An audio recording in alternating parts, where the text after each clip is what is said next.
పరిశుద్ధుడు పరిశుద్ధుడు పరిశుద్ధుడు అని వేలాది వేల దూతలు నిత్యం కొని అర్చిన దేవా, ఘనమాన మహిమ ప్రభావము కలుగునుగాక.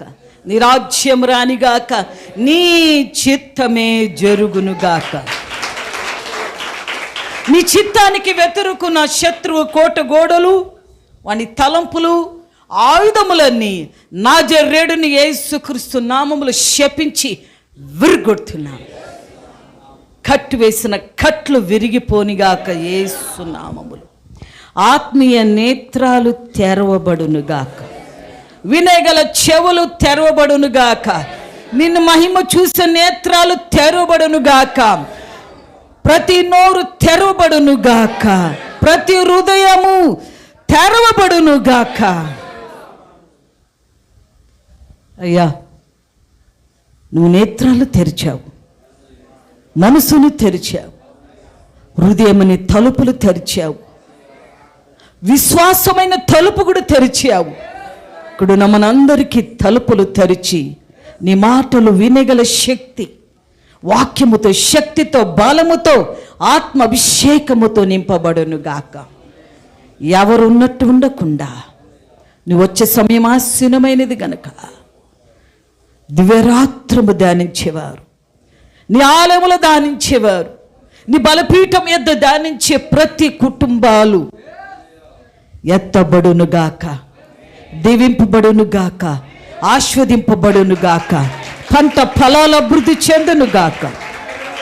పాటలు, వాక్యముల ప్రతిదిమే పై పొందమని, ఎవరికి ఏమి ఎంత రేట్ అయినా ఏమీ కొదవలేకుండా నువ్వు ఎంతవరకు నడిపించిన దేవా, కరువులో కూడా పోషించే సమర్థుడని మేము నమ్మి ఉన్నాం.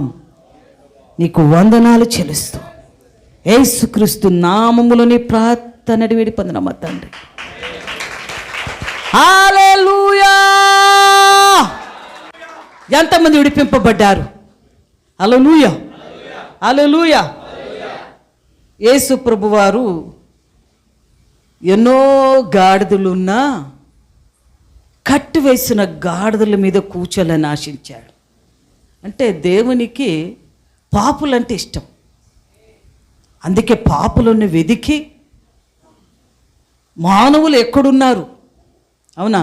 అందుకే ఆయన అన్నాడు, ఆరోగ్యం ఉన్నవాడికి వైద్యుడు కాదు, రోగములు ఉన్నవాడికి వైద్యుడు కావాలి. ఎవరైతే కష్టముతో, నష్టముతో, దరిద్రలో, బాధలు, దుఃఖములు, పాపములు పడి ఉన్నారో వారికి దేవుడు ఆస్తునే ఉన్నాడు. వారి ప్రార్థన ఎల్లప్పుడూ వినే దేవుడై ఉన్నాడు. హల్లెలూయా, హల్లెలూయా. నేను పాపిని అని మగ్దలేని మరి కూర్చుని ఉంటే సమాధి దగ్గర వేచి ఉండేది కాదు.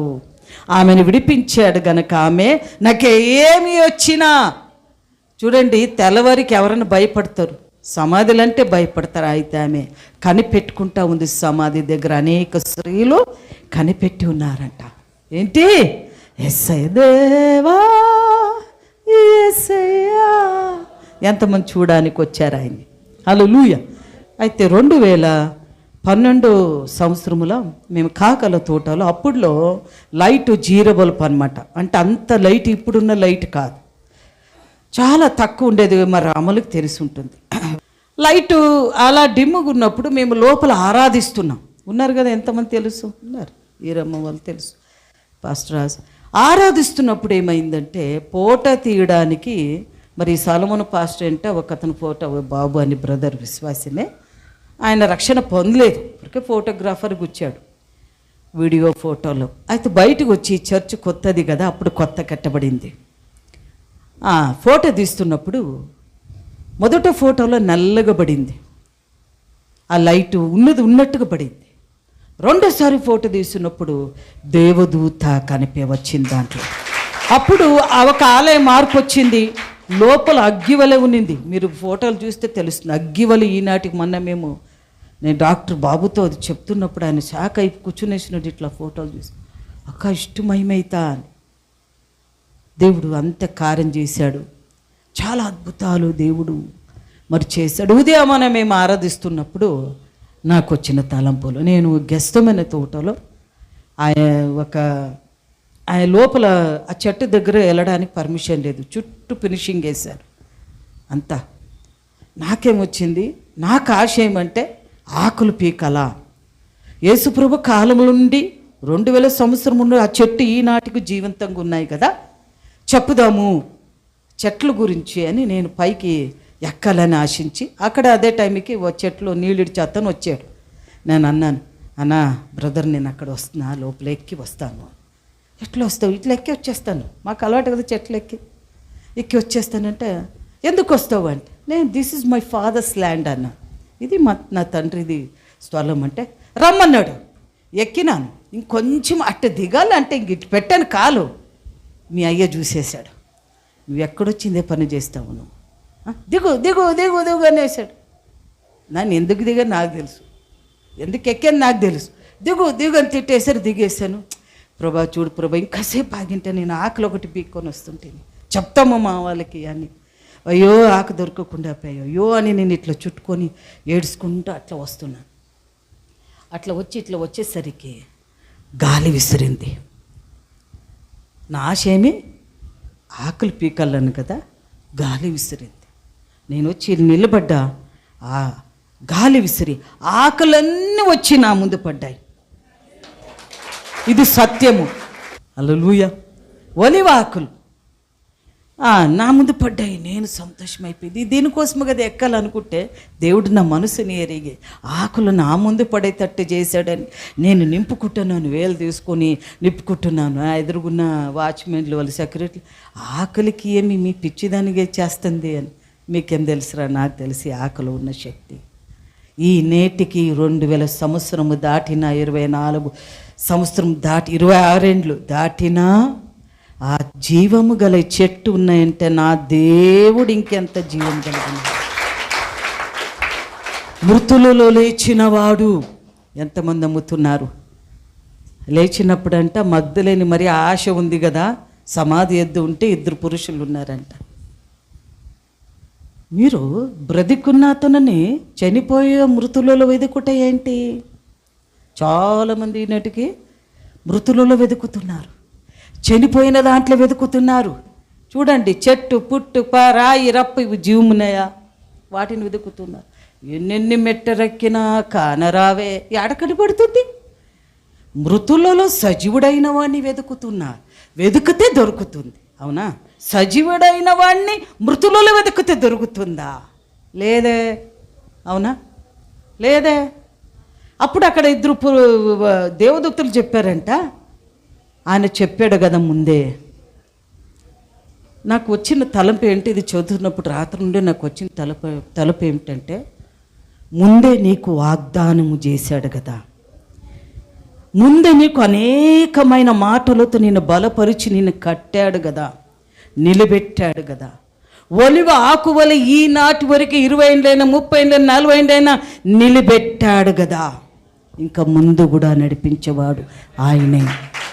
సమర్థుడు, జీవమగల దేవుడు, విడిపించేవాడు.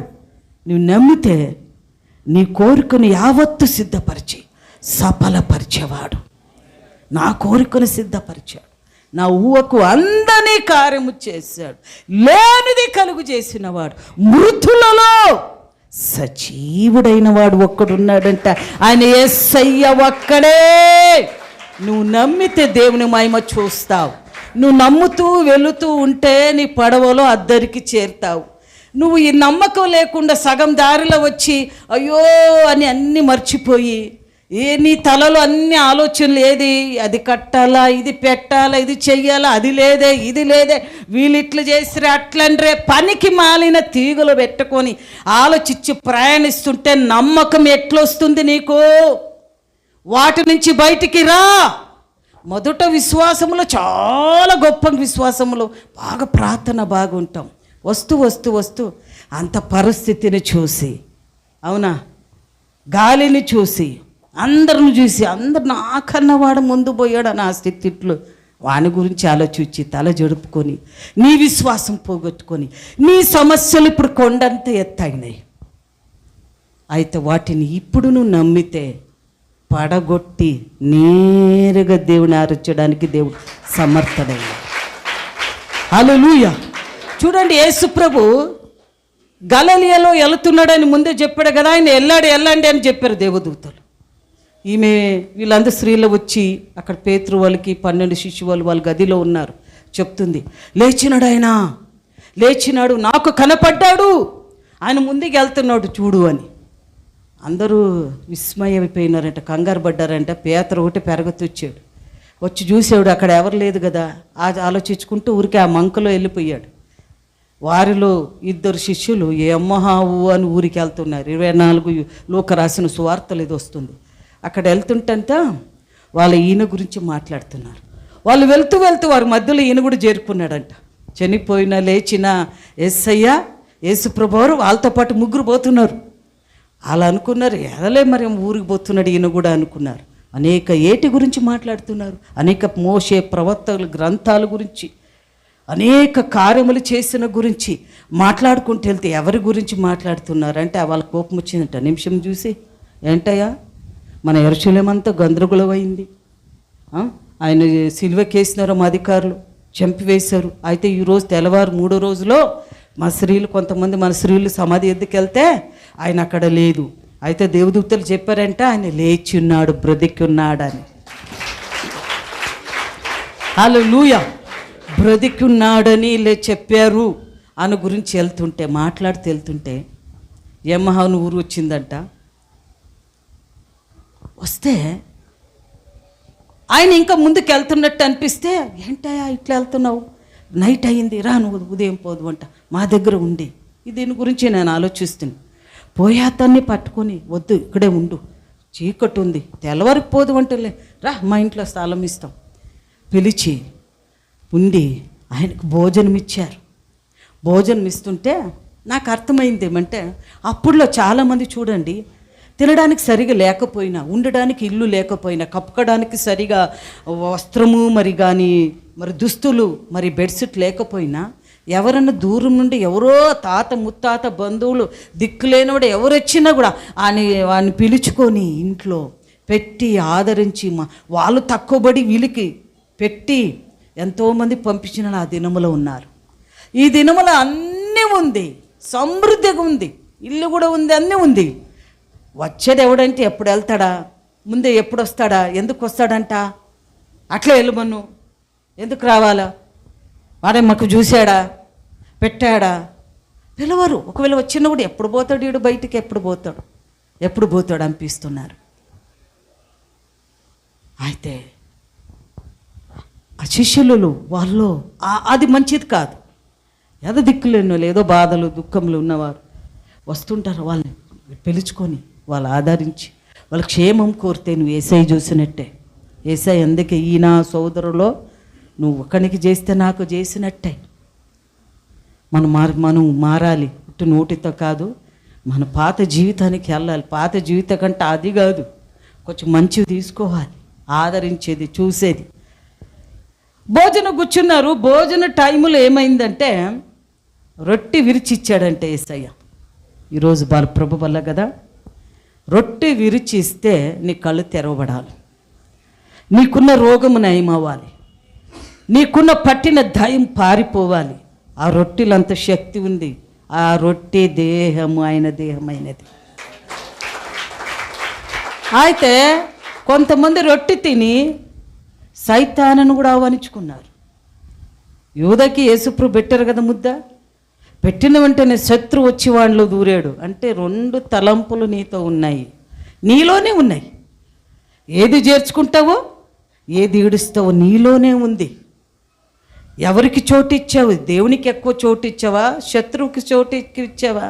వాడంత ధైర్యముతో యూదాలో దూరాలంటే, యూదాలో ఎంత మనస్తత్వము, సాతాను సంబంధించిన మనస్తత్వం, ఆలోచనలు, ఆ కీడు వానిలో ఉన్న ప్రతిదీ ఉంటేనే వాడు నిన్ను అడుగుడు కూడా వస్తున్నా లేదని. అయితే నా తండ్రి తలుపునెద్ద నిలబడి తట్టుచున్నాను, ఎవడైనాను ధరిస్తే నేను వస్తాను. రొట్టెలో అంత శక్తి ఉంది. ఆ రొట్టె విరిచినప్పుడు ఆ కళ్ళు తెరవబడ్డాయి. వాళ్ళు ఆయన గుర్తుపెట్టిరి, మాయమైపోయాడు. ఆయన దారిలో వస్తున్నప్పుడు ఆయన మాటలు ఉంచినప్పుడు మా హృదయం మండలేదా అన్నారు. కొంతమంది ఏమన్నారు శిష్యులు, ఆయన మాట్లాడుతుంటే మోషే ధర్మశాస్త్ర గ్రంథము, ప్రవక్తల గ్రంథములు గురించి చెప్తుంటే ఆయన లేచి రావడము గురించి కూడా ముందే చెప్పిన మాటలను చెప్తుంటే మా హృదయంలో మండలేదా? అప్పుడు వాళ్ళ మనసులు తెరవబడ్డాయి అని ఉంది. మనసులు తెరవాలి, నేత్రాలు తెరవాలి, చెవులు తెరవాలి, హృదయము తెరవాలి, నీ నోరు తెరవాలి. అందుకే మనసు దాంట్లో చూస్తే నాకు 40 దీంట్లో చూస్తే మనసు తెరవబడిందంట. ఏం తెరవబడింది? మనస్సు. హల్లెలూయా, హల్లెలూయా. చదువుకోండి మీరు ఇంట్లో వెళ్తే 24 లూకా రాసిన సువార్తలో ఉంది. మరి నువ్వేం తెరవాలనుకుంటున్నావు? ఇంద్రియ నిగ్రహములో వారిగా అన్నీ తెరవబడి దేవుణ్ణి చూస్తూ పక్కన ఎవరున్నారో అని ఆలోచించక నీవు దేవుడు అంతే ఆరాధిస్తే దేవుడు వినుట వలన విశ్వాసం వస్తుంది. అవునా? నువ్వు చూచుట వలన దేవుని కార్యం నువ్వు జ్ఞాపం చేసుకుంటావు. దేవుడి మాటలు దీవించునుగాక. హల్లెలూయా.